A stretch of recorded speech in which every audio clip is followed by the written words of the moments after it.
को बड़ा झटका लगा है इंडिया गठबंधन के लिए खुशखबरी और साथ ही एआईएमआईएम के लिए इस बार चुनाव में किस्मत खुलेगी क्योंकि एआईएमआईएम के बाद ही किसी की सरकार बनेगी या फिर किसी की सरकार गिरेगी, क्योंकि आंकड़ा कुछ ऐसा है जो सारे भारत को हिला कर रख देगा। पूरी वीडियो को विस्तार से समझेंगे उससे पहले अस्सलाम वालेकुम वरहमतुल्लाहि वबरकातुहू। अल्लाह के नाम से शुरू जो बड़ा कृपालु और अत्यंत दयावान है।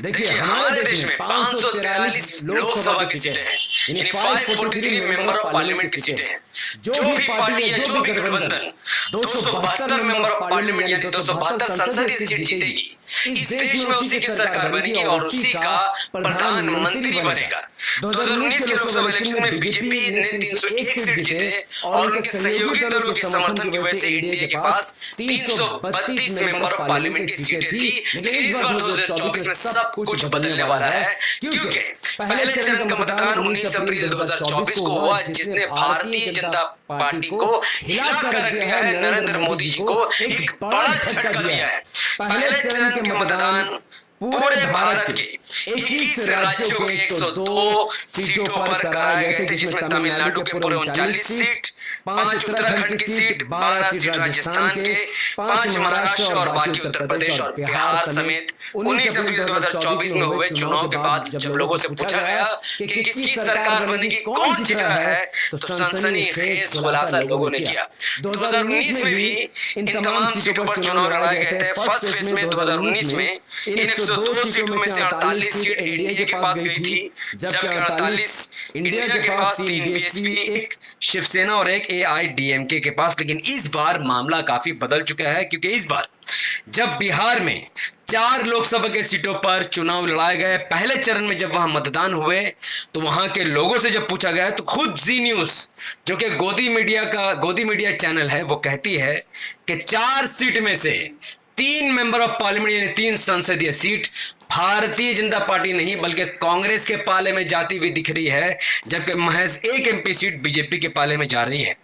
ठीक उसी तरीके से राजस्थान में जब 12 लोकसभा की सीटों पर चुनाव किए गए पहले चरण में, तो सनसनीखेज खुलासा हुआ कि 7 संसदीय सीटें कांग्रेस के पाले में यानी इंडिया गठबंधन के पाले में जा रही थी, जबकि 5 सीटें एनडीए गठबंधन के पाले में जा रही थी। उत्तर प्रदेश में तो और ज्यादा चौंकाने वाली खबर है, क्योंकि उत्तर प्रदेश के 8 लोकसभा सीटों पर जब पहले चरण में मतदान कराए गए तो उसमें 3 सीटें बीजेपी जीत रही थी, जबकि 5 सीटें इंडिया गठबंधन जीत रही थी। और जी इंडिया टुडे के अगर छोड़ दें तो रिपब्लिक भारत भी गोदी मीडिया का चैनल है, और गोदी मीडिया चैनल होने के बावजूद रिपब्लिक सर्वे का दावा है कि पहले चरण का मतदान जब उत्तर प्रदेश में खत्म हुआ तो उत्तर प्रदेश के 8 सीटों में से 6 लोकसभा की सीटों पर कांग्रेस जीतती हुई नजर आ रही है, जबकि 2 सीटों पर भारतीय जनता पार्टी सिमटती हुई दिख रही है। वो उत्तर प्रदेश जो भारतीय जनता पार्टी का गढ़ है, वो उत्तर प्रदेश जो योगी आदित्यनाथ और मोदी का गढ़ है, उस उत्तर प्रदेश के 8 लोकसभा की सीटों में से पहले चरण के चुनाव में 6 लोकसभा की सीटें इंडिया गठबंधन के पाले में जाना यह दिखाता है कि उत्तर प्रदेश के लोग भारतीय जनता पार्टी से पक चुके हैं। ओवरऑल 102 सीटों में 21 राज्यों में हुए इस पहले चरण के चुनाव में रिपब्लिक सर्वे, जो कि गोदी मीडिया का एक चैनल है, भारतीय जनता पार्टी और मोदी जी की चाटुकारिता करने वाला चैनल ही दावा कर रहा है कि 102 लोकसभा की सीटों में से 66 मेंबर ऑफ पार्लियामेंट, 66 सांसद की सीटें इंडिया गठबंधन कांग्रेस और उनके अलायंस वाली पार्टी जीत रही है, जबकि भारतीय जनता पार्टी और इंडिया अलायंस 34 सीटों पर सिमटती हुई दिख रही है और 2 अन्य पार्टियों का इसमें खाता खुलने का चांसेस है। जबकि इंडिया गठबंधन वाले ये दावा कर रहे हैं कि पहले चरण के चुनाव के बाद जो माहौल उन्होंने देखा, जो पब्लिक का सर्वे उन्होंने लिया, उसके अकॉर्डिंग 102 में से 72 लोकसभा की सीटें अकेले इंडिया गठबंधन ही जीत रही है। अब सेकेंड फेज की वोटिंग 26 अप्रैल 2024 को होना है और सेकेंड फेज की वोटिंग में अब लगभग 6 दिन बाकी है और 6 दिन में इस वीडियो को हर उस राज्य के लोगों तक पहुंचाना जो लोग 26 अप्रैल 2024 को वोट देने निकलेंगे। भाइयों, मैं आपको बताना चाहता हूं कि 26 अप्रैल को कई जगह वोट है, जैसा कि केरला में 20 सीटों पर वोटिंग है, मध्य प्रदेश में 7 सीट पर वोटिंग है, महाराष्ट्र में 8 सीट पर वोटिंग है, मणिपुर में 1 सीट पर वोटिंग है, असम में 5 सीट पर वोटिंग है, बिहार में 4 सीट पर वोटिंग है जिसमें किशनगंज इंक्लूड है, छत्तीसगढ़ में 3 सीट पर वोटिंग है, कर्नाटका में 14 सीट पर वोटिंग है। मैं इस देश में रहने वाले केरला, मध्य प्रदेश, महाराष्ट्र, मणिपुर, कर्नाटका, छत्तीसगढ़, बिहार, असम राज्य में रहने वाले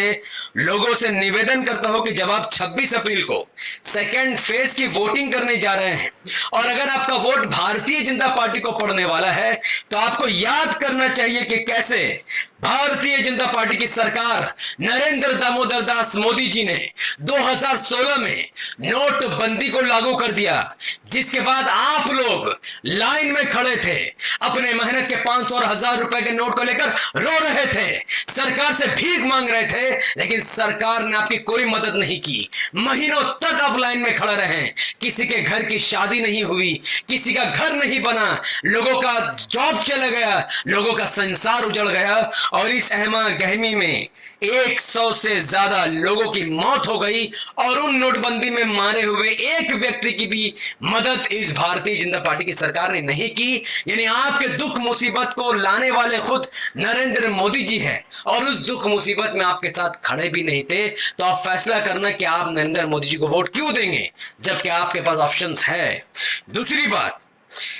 2020 में जब लॉकडाउन लगाया गया नरेंद्र मोदी जी के अहमकाना फैसले की वजह से, रातों रात जिस तरीके से प्रकट होकर मोदी जी ने लॉकडाउन लगा दिया, जिसके बाद पूरे भारत के लोग दूसरे राज्य में फंस गए, करोड़ों की तादाद में लोग रोडों और सड़कों पर थे, पुलिस की मार खा रहे थे, उनके पास खाने को खाना और पीने को पानी नहीं था, सफर करने के लिए ट्रेन और बस की सुविधा भी नहीं थी। नरेंद्र मोदी जी और उनकी सरकार ने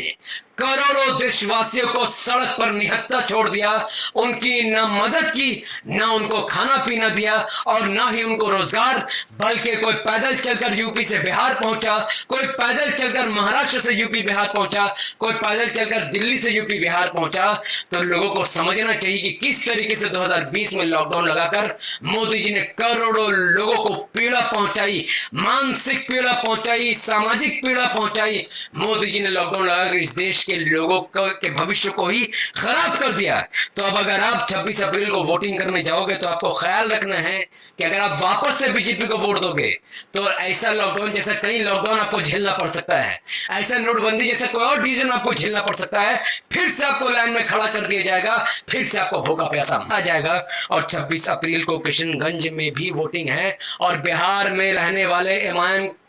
को चाहने वालों से मेरी गुजारिश है कि इस वीडियो को किशनगंज के कोने कोने तक पहुंचाओ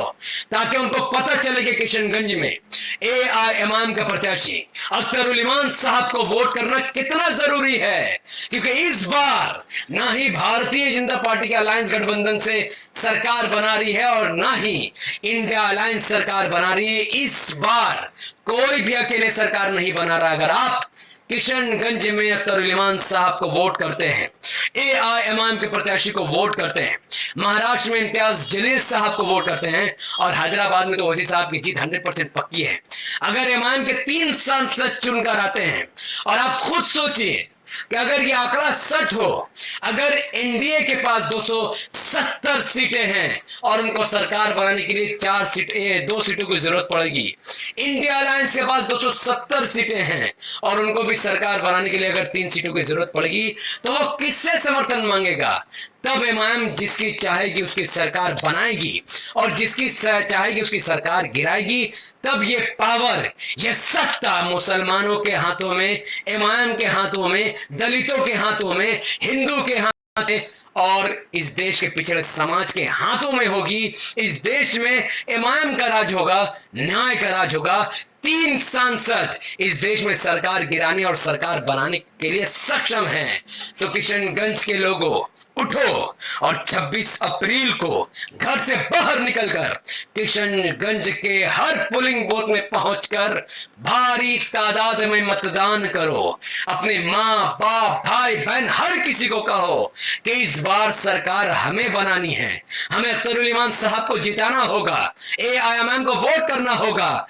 तब जाकर हम बीजेपी से जो जुल्म सितम हम झेल रहे हैं उसको खत्म कर सकते हैं और इस देश में एमआईएम की सरकार बन सकती है। और हो सकता है कि वो ओवैसी साहब इस देश के पीएम भी बन जाए, क्योंकि अगर कांग्रेस कहेगी कि एमआईएम हमें समर्थन करो तो बदले में हम कहेंगे सारी मिनिस्ट्री तुम्हारा, लेकिन पीएम आप ओवैसी साहब को ही बनाओ। ये हो सकता है। अगर ओवैसी साहब पीएम ना बने तो एजुकेशन मिनिस्टर मुसलमान बन सकता है, हेल्थ मिनिस्टर मुसलमान बन सकता है, बहुत सारे मिनिस्ट्री में मुसलमान पोस्ट लेकर इस देश का विकास कर सकते हैं। तो ये सब कुछ किशनगंज के रहने वाले मुसलमानों के हाथों में है। तो किशनगंज के मुसलमानों,